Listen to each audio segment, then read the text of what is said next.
Suatu kali Nabi bercerita, terjadi perjalanan 3 pemuda Al-Wasliyah. Kira-kira pemuda Al-Wasliyah inilah jalan musafir. Karena tiba waktu malam, mereka mencari tempat untuk istirahat. Karena waktu itu tidak ada hotel, maka mereka mencari lubang-lubang gunung yang disebut goa. Tidurlah mereka bertiga. Ternyata saat mereka bertidur, tanpa mereka sadari terjadi gempa. Dan gempa tersebut menutupi mulut gua. Pada saat 3 pemuda ini bangun, mereka baru sadar, wah, ternyata mulut gua tertutup batu. Berkatalah yang paling senior, ayo dorong, kira-kira Pak Ketua, dorong ayo. Bismillahirrahmanirrahim. 1, 2, 3, dorong. Nggak goyang. Ulang lagi. Ada dalam cerita, nggak ada. Nah, ini gaya dasarnya. Dorong lagi. Nggak goyang. Akhirnya yang paling senior berkata, tidak ada pilihan lain kecuali kita meminta pertolongan kepada Sang Yang Maha Kuat, Allah Subhanahu wa Ta'ala. Bagaimana caranya ketua? Ya berdoalah. Baik, kalau begitu silahkan Pak Ketua dulu. Berdoalah yang paling senior. Ya Allah, dengar doanya ini. Saya pernah mengurusi ibu saya. Saya seorang pedagang di pasar. Tiap hari saya tinggalkan daganganku, jalan kaki berkilo-kilometer. Tempat rumah saya, dari pasar ke rumah saya, jalan kaki. Setiap siang untuk apa? Menyuapi ibuku makan, tuntun sholat, lalu selesainya saya balik lagi ke dagangan saya. Tiap hari kulakukan itu untuk memuliakan ibu saya. Ya Allah, apabila kebaikan ini mengurus ibuku adalah kebaikan di sisimu, dan engkau pantas membalas kebaikanku itu, maka saya memohon kepadamu ya Allah, balaslah kebaikanku itu dengan mengabulkan doaku. Bukalah pintu gua ini. Dia dorong Pak. Bismillahirrahmanirrahim. Dia dorong. Alhamdulillah gerak batu. Tapi sayang, hanya sedikit saja gerak, belum bisa dilewati. Belum cukup. Belum cukup. Kau lagi. Maju orang kedua. Berdoa. Ya Allah, saya pernah mencintai seorang gadis. Aku sangat suka sama dia. Saya juga begitu Bu, sering sekali suka sama perempuan. Suka sekali. Saya mau sama dia. Dan dia juga mau sama saya. Cuma dia mau muntah lihat saya. Saya mencintai perempuan itu. Dan suatu ketika datanglah perempuan yang saya cintai ini. Dia minta tolong kepadaku. Saudaraku, bantulah saya.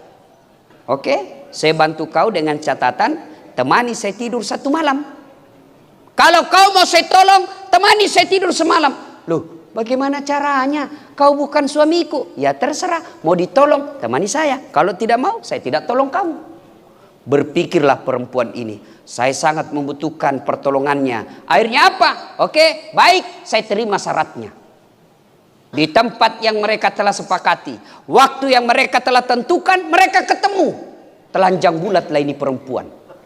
Dan saya tidak tahu kenapa Pak Kombes, perempuan yang tidak pakai baju sama sekali disebut telanjang bulat.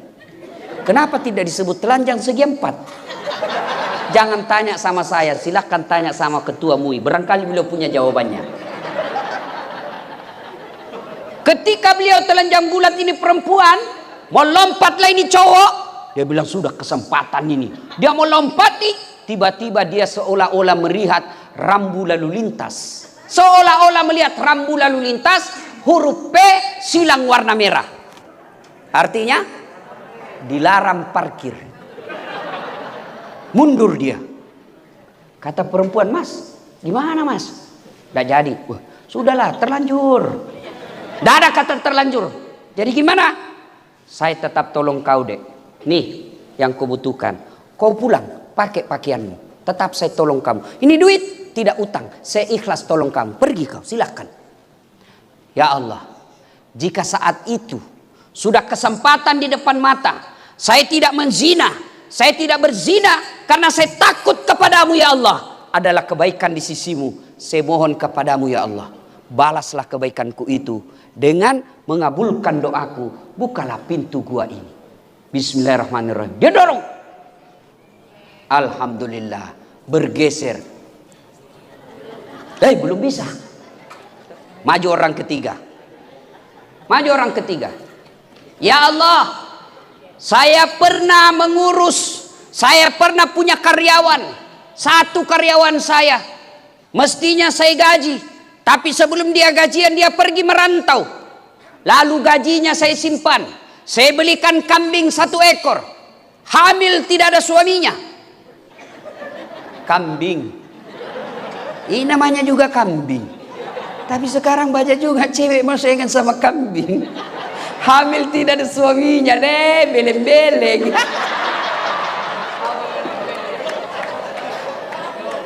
Ini kambing hamil tidak ada suaminya. Ya wajar, namanya binatang. Masa ada binatang akad nikah? Makanya cewek, ada cewek sini? Ada? Sudah beberapa bulan kau dipacarin tidak nikah-nikah, berhenti. Kau cowok, ayo cowok sini, berhenti kau merokok. Tabung itu pembeli rokokmu, lamar cewekmu. Jangan ketawa, saya serius. Cewek juga beleng-beleng, dipacari 4 tahun tidak dilamar-lamar. Dengar ini, motor aja 1 tahun dicicil lunas. Kamu 4 tahun tidak dilamar-lamar.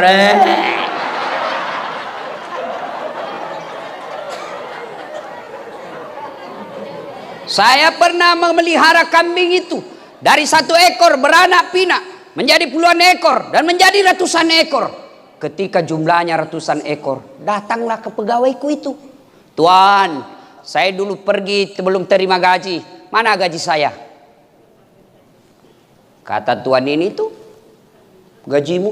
Maksudnya apa? Itu kambing yang ratusan ekor kau punya itu. Maksudnya apa? Ya uangmu itu saya belikan kambing dan beranak pinak. Semua kau punya itu. Silakan kau ambil. Alhamdulillah, merdeka. Diambil semua itu kambing, tak seekor pun dia sisa. Semua diambil. Ini juga kurang ajar. Sisa kayak biaya peternakan. Dia ambil semua.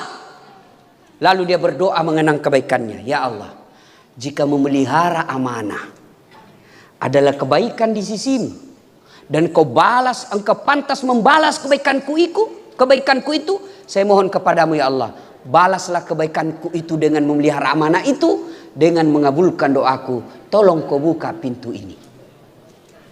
Bismillahirrahmanirrahim. Wih, lolos. Keluar semua bertiga. Lalu mereka sujud syukur. Mereka melanjutkan perjalanannya. Ini kisah diceritakan oleh Nabi. Nah, apa hikmahnya dan apa hubungannya tema acara kita? Doa untuk bangsa. 1. Ini 3 pemuda dalam gua. Ada masalahnya. 3 orang dalam gua punya masalah. Apalagi kita negara Republik Indonesia, dari Sabang sampai Merauke, bahasanya saja ribuan, pulaunya saja ribuan, lautnya saja luas, sukunya, bangsanya banyak, pasti banyak masalah. Turun sedikit, jangankan sebagai bangsa, sebagai rumah tangga saja kita pasti ada masalah.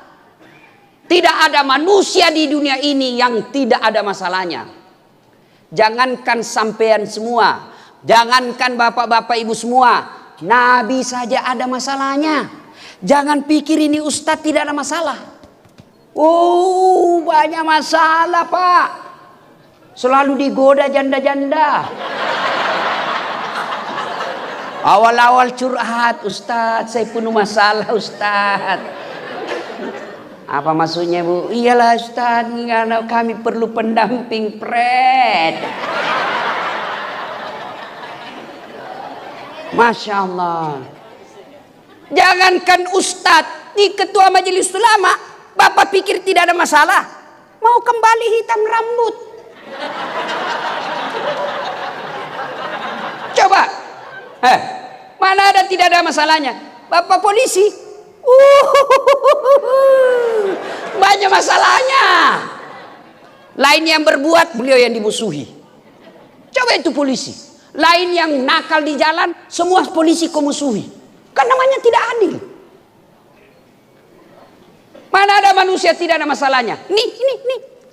Wah, muka-muka penuh masalah. Ayo, demi Allah, tidak ada satupun manusia di dunia ini tidak ada masalah. Manusia paling mulia namanya Nabi dan Rasul. Apa Nabi dan Rasul tidak ada masalahnya? Nabi Adam saja baru diciptakan sebagai manusia punya masalah, makan buah khuldi gara-gara godaan istrinya. Apa? Ayo, Nabi Ibrahim ada masalahnya, ketemu Raja Namrud, dibakar dalam api yang sangat panas. Coba, semua orang punya masalah, Pak. Berarti masalah kita bukan masalah itu.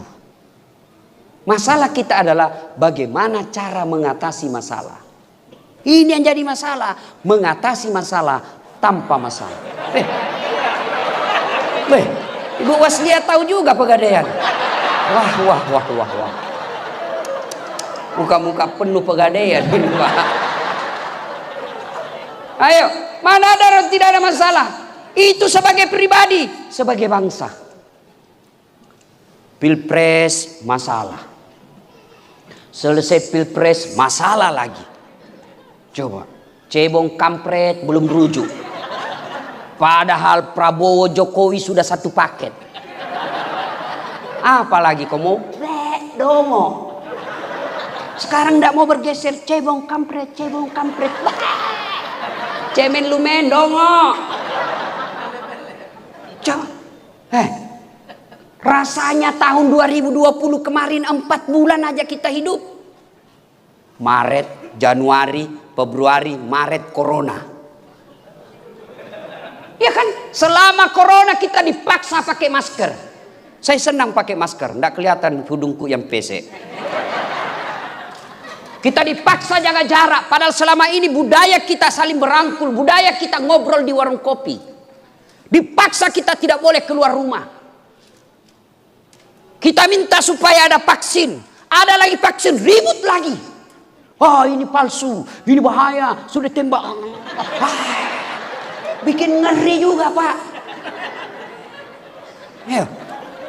Tidak ada vaksin kita stres, ada vaksin stres lagi. Mana ada? Ini anak muda. Masalah, Pak, mau jadi tentara padahal cuma bajunya yang tentara.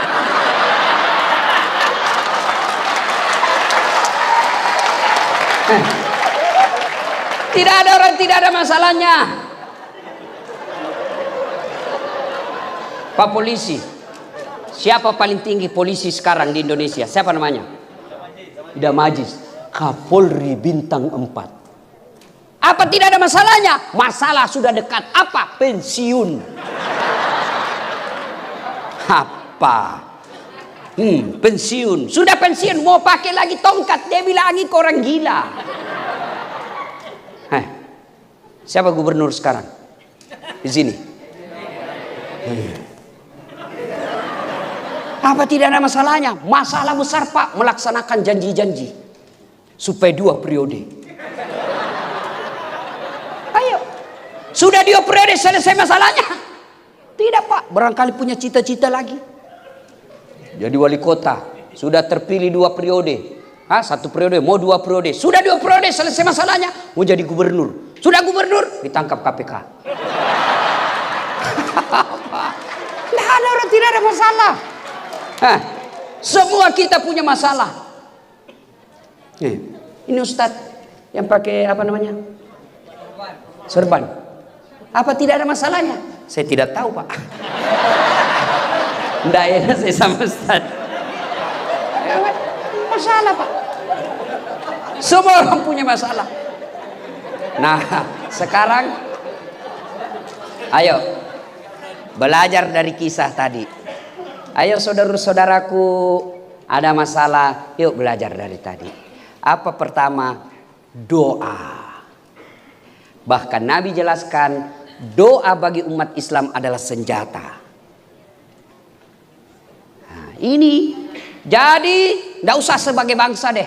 Saya seandainya presiden, seandainya pangkat saya Presiden Jokowi, begitu ada wabah, maka yang pertama saya umumkan, saudara-saudara sekalian, terutama kalian umat Islam, agama kita mengajarkan, ada dosa, ada wabah, ada masalah, tobat nasional. Mereka yang nakal-nakal, koruptor, penjara, makin banyak korupsinya, potong tangannya. Ya.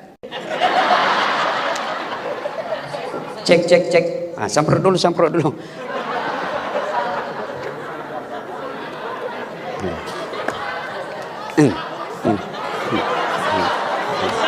Masalah sudah mau habis. Oke, semua kita punya masalah. Berarti Bapak Ibu sekalian, untuk apa Allah hadirkan masalah? Belajar dari Nabi. Tidak ada susahnya Allah menangkan dalam beberapa perang. Tidak ada susahnya buat Allah memenangkan umat Islam pada saat awal-awal Islam disebarkan oleh Rasulullah. Apa susahnya Allah memenangkan ketika di Taif Nabi dilempari? Tapi buktinya Nabi bekerja, Nabi berperang. Untuk apa? Untuk usahamu menyelesaikan masalah itu menjadi amal buat kalian. Rumah tangga tidak bahagia, Allah ingin lihat bagaimana caramu mengatasi rumah tanggamu. Pekerjaan tidak beres, Allah mau tahu bagaimana caramu sebagai orang Islam menyelesaikan pekerjaanmu supaya jadi amal. Begitu ada masalah, pertama berdoa. Alhamdulillah saya sangat yakin ibu-ibu Al-Wasliyah rajin berdoa. Adik-adik ini milenial rajin berdoa. Tapi sayang seribu sayang, berdoanya bukan di atas sajadah. Berdoanya bukan ketika sujud terakhir, tapi berdoanya di medsos. Update status. Ya Allah, mudahkan segala urusanku. Update status lagi. Ya Allah, bahagiakan rumah tanggaku. Sibuknya itu Tuhan mau baca statusmu.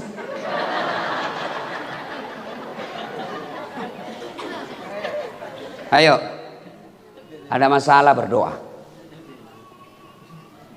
Saya sudah berdoa Ustadz.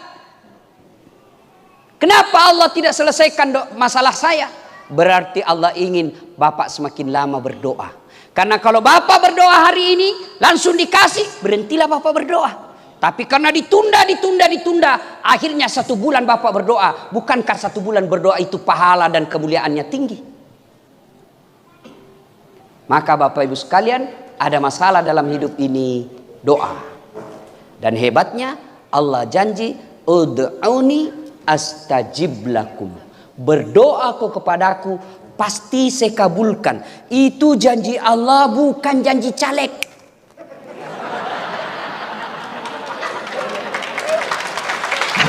Ada caleg gagal di sini.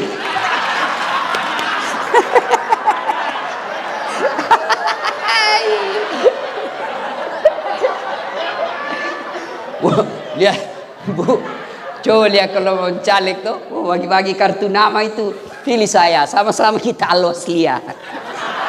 Pilih saya. Ada masalahmu, kau telepon saya 24 jam, kartu nama. Begitu terpilih diganti nomor HP-nya. Pret. Ayo. Allah janji, kalau Allah janji, Allah pasti kasih. Berdoa kau kepadaku, pasti saya kabulkan. Kok saya berdoa Ustadz, saya doa tidak dikabulkan. Selain Allah masih rindu dengan doa-doa kita. Yang kedua, karena etika dan tata cara kita berdoa keliru.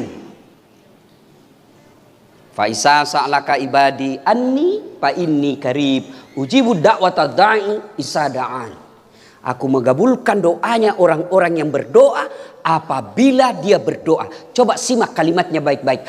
Aku mengabulkan doanya orang-orang yang berdoa apabila dia berdoa. Kok aneh? Berdoa apabila dia berdoa, padahal sudah berdoa. Ini menunjukkan bahwa banyak di antara kita menengadah ke atas langit, mengucapkan amin, menaikkan kedua belah tangannya. Dia pikir dirinya berdoa, padahal tidak. Kenapa? Karena dia tidak tahu etika dan tata cara dalam berdoa. Bagaimana etika dan tata cara dalam berdoa? Baca kitabnya Imam Al-Ghazali, Adabud Doa, adab dalam berdoa. Nah, itu juga masalah. Dan percaya, itu bukti kasih sayang ibu kepada anak. Coba kalau anak menangis begitu, kan dilema buat istri. Wah, mau dengar ceramah, anak nangis, mengganggu orang. Coba, mau juga dengar ceramah. Mana bapak-bapak pernah rasakan seperti itu? Jangan ketawa, saya serius ini. Coba lihat itu istri kita. Makanya jangan suka kurang ngajar sama istri. Coba kalau kita, langsung dicubit. Kau berhenti lagi. Yuk, tenang ibu, saya bela kau malam ini.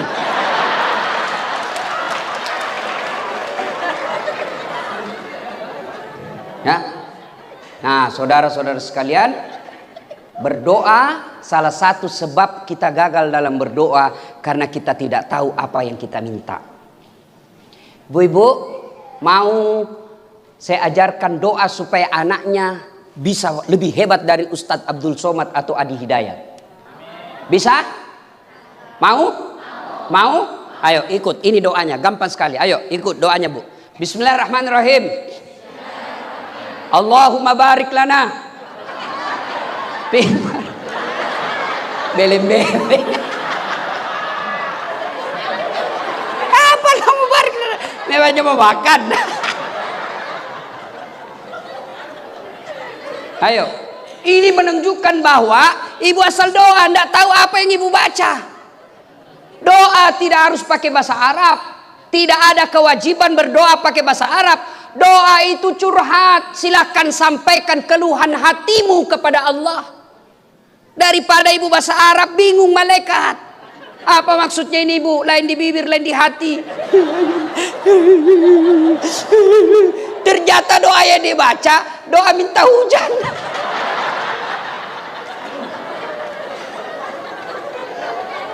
Ustadz, saya mau suami saya baik sifatnya Ustadz. Apa doanya? Ya itulah baik hati sifatnya.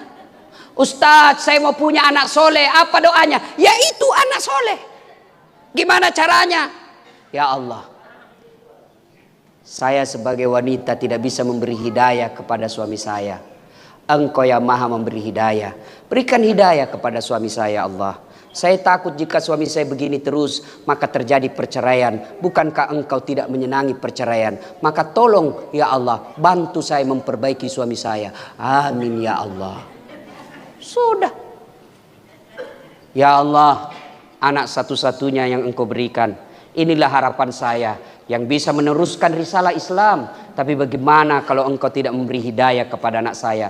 Berikan hidayah kepada anak saya Allah. Saya tua renta tidak punya ilmu mendidiknya. Tapi engkau maha kuasa. Didik dan bimbing anak saya Allah. Jangan kau biarkan anak saya larut dalam maksiat. Amin. Selesai.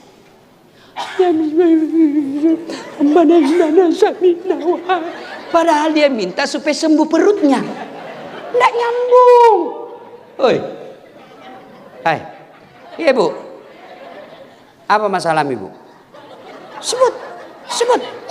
Supaya suami setia. Ya itu doanya. Ya Allah, palingkan hati suami saya. Pelihara hatinya ya Allah. Jangan kau palingkan kepada wanita lain. Buat hatinya terpesona seumur hidup kepada aku ya Allah. Buat dia pusing kalau dia tidak lihat saya dalam 2 jam. Dikabulkan. Oh, dia balas suaminya, ya Allah saya sudah capek lihat istri saya.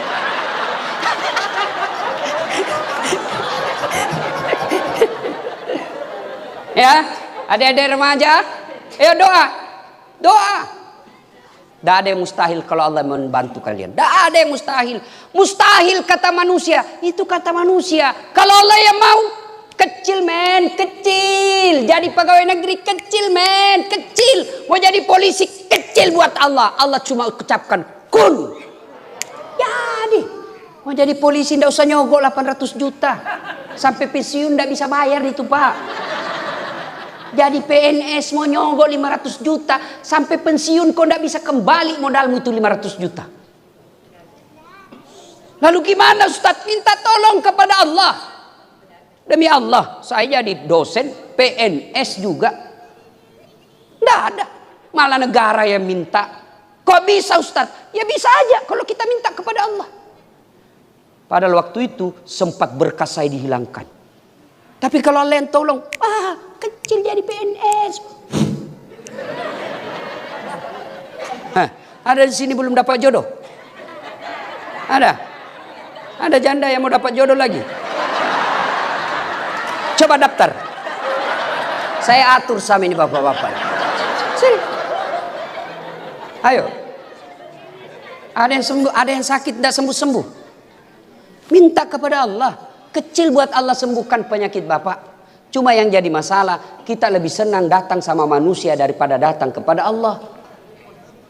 Mau jadi pegawai, datang kepada tim sukses. Datang kepada kepala dinas. Meskipun kita sepupu, dia makan kita itu pak.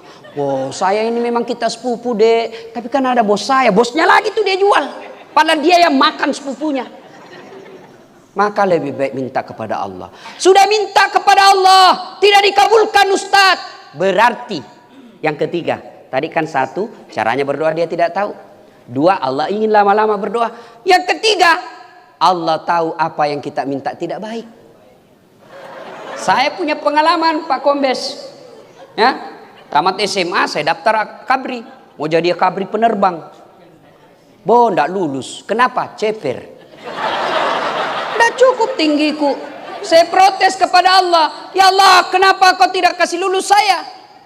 Kenapa kau lahirkan saya dalam keadaan pendek? Kau tidak rugi jadi tuan kalau saya jadi tentara. Nggak lulus. Teman saya lulus.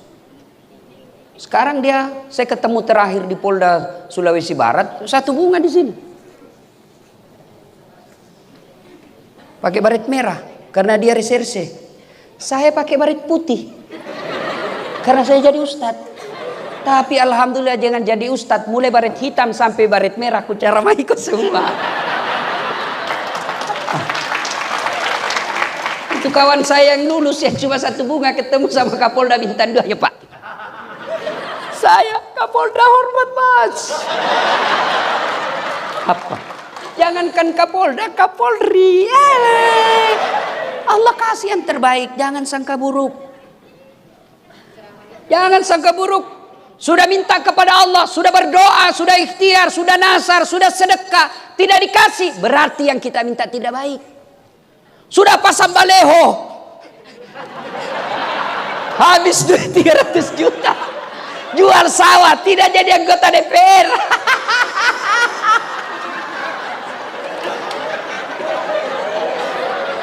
Berarti bukan anggota DPR yang paling baik. Yang paling baik kau tetap di Al-Wasliyah.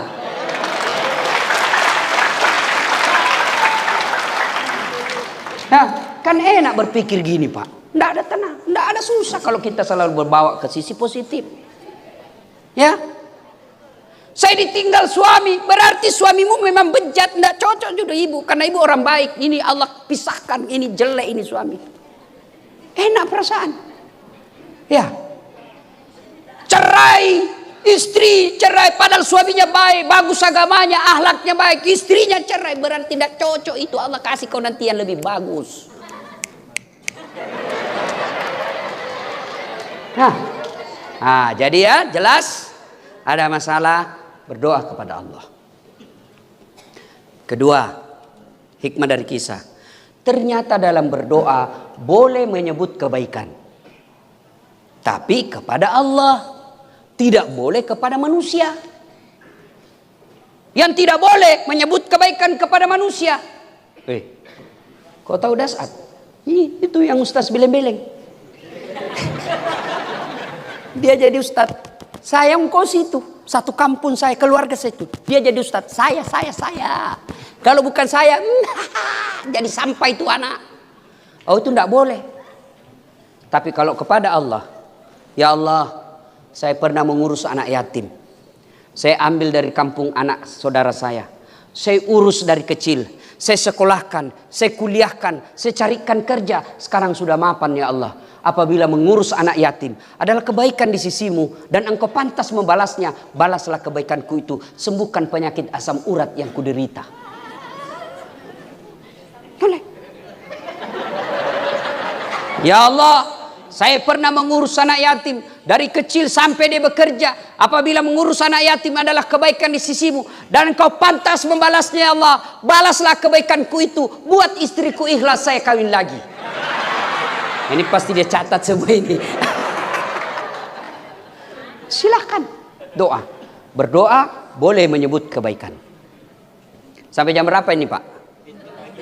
Hah? Sampai berapa? Sampai, Ibu bisa sampai 12? Serius? Betul? Saya yang tidak mampu. Yang ketiga hikmah dari kisah ini. Ternyata ibu bapak saudara-saudara sekalian, ada 3 hal yang membuat doa cepat terkabul. Apa itu? 1. Birrul walidain. Berbuat baiklah kepada kedua orang tua. Saya Das Atlatif banyak sekali pengalaman religius saya yang berkaitan dengan berbuat baik kepada orang tua. Sampai sekarang ibu saya sekolah tidak ada, bahasa Indonesia tidak lancar. Tapi begitu ada sesuatu yang saya mau ambil, saya tanya kepada ibu saya. Padahal saya doktor. Tingkat pendidikan paling tinggi itu doktor. Tidak ada lagi di atasnya. Namanya S3. Kalau masih ada di atasnya S-teler. Coba. Doktor. Dan 2 doktor saya. Ibu saya tidak ada sekolah. Tapi begitu ada saya mau beli, ada saya mau bikin, saya minta pendapatnya. Mak, magai. Menurut mak, maga moye. Bahasa Bugis. Bagaimana mak? Menurut pendapat mak. Apa jawaban sama saya? Kenapa kau tanya saya? Kau yang tinggi sekolah. Kau pasti lebih tahu dari saya nak. Sudahlah, kau lakukan apa yang kau menurutmu bagus. Tapi apa dalam hatinya? Pasti ibu saya berpikir, oh anak saya ladase. Ternyata masih butuh pendapat saya meskipun sudah tinggi sekolahnya. Dia senang. Dan senang itulah yang aku inginkan. Kenapa? Karena ridallah fi ridal walidai. Suatu kali Umar bertanya, ya Rasulullah, saya tahu tidak mungkin saya bisa lihat wajahnya Allah di dunia ini. Saya tahu tidak mungkin saya bisa nampak wajah Allah di dunia ini. Tapi saya mau tahu bagaimana supaya Allah tersenyum kepada saya. Gimana supaya Allah tersenyum kepada saya? Maka dijawabnya, buat ibu bapakmu tersenyum, maka Allah pasti tersenyum kepadamu. Pak Haji, mau sukses usaha ini, buat ibu bapak bahagia sebelum sukseskan ini. Adik-adikku sekalian nih kalian yang masih muda. Kalau kalian belum bisa kasih mobil orang tuamu, kalian belum bisa kasih rumah orang tuamu, buat perasaannya senang. Caranya apa? Jangan kau sakit. Saya paling jaga kesehatan saya Pak. Bukan karena saya takut mati. Ini coba lihat masker saya, 2 lapis saya pakai. Saya kadang kala mau makan, saya tolak makan. Karena saya takut buka masker makan, berdialog, orang masuk penyakit dari orang lain. Apa saya takut mati? Apa imun saya tidak? Tidak, saya tidak mau orang tua saya berpikir kalau anaknya sakit pasti galau pikirannya. Oh sakit anak saya, itu yang saya pikir. Kalau saya sakit ibuku pasti sengsara dan usianya sudah 84 tahun, pasti tidak bisa stres. Maka saya menjaga agar dia tidak sengsara pikirannya. Caranya apa? Buat saya sehat. Adik-adik sekalian, bukan kalian takut kepada corona, tapi kalau kalian sakit ibu bapakmu kepikiran. Itu cara berbuat baik sama orang tua. Kalian yang sudah berumah tangga sampai sekarang masih minta duit sama orang tuamu, rumah aja ndak bisa kau kasih orang tuamu, maka jangan bawa perkara-perkara rumah tanggamu ke telinga orang tuamu. Bertengkar sama istri, ibunya lagi diberitahu. Bertengkar sama anaknya, ibunya lagi diberitahu. Lalu apa fungsimu sebagai anak membahagiakan orang tuamu? Kalau tidak bisa kasih duit orang tuamu, kasih hatinya bahagia. Dan sangat gampang membahagiakan hati orang tua. Jangan berikan pendengarannya. Jangan berikan berita-berita yang dia tidak senang. Kalau itu yang kau lakukan, kecil buat Allah mengabulkan doamu. Kenapa saya usaha Ustadz bangkrut? Kenapa saya Ustadz ini? Karena kamu lebih harga istrimu daripada ibumu. Ini juga. Tenang Pak, saya bela kau malam ini. Tiba-tiba suaminya katakan, Pak, ini ada bonus, ada 5 juta. Sudahlah, kita perbaiki pagarnya emak di kampung. Apa langsung kata istrinya? Apa? Mamamu terus. Kawin kau itu sama mamamu. Dongo. Beleng-beleng. Mana orang bisa kawin sama mama? Hei. Jangan ketawa, saya serius ini. Ini juga bapak-bapak jangan takut sama istri. Ada yang takut sama istri di sini? Berhenti kau jadi laki-laki. Pakai kodaster. Ustadz takut sama istri? Enggak, cuma istri saya lebih berani.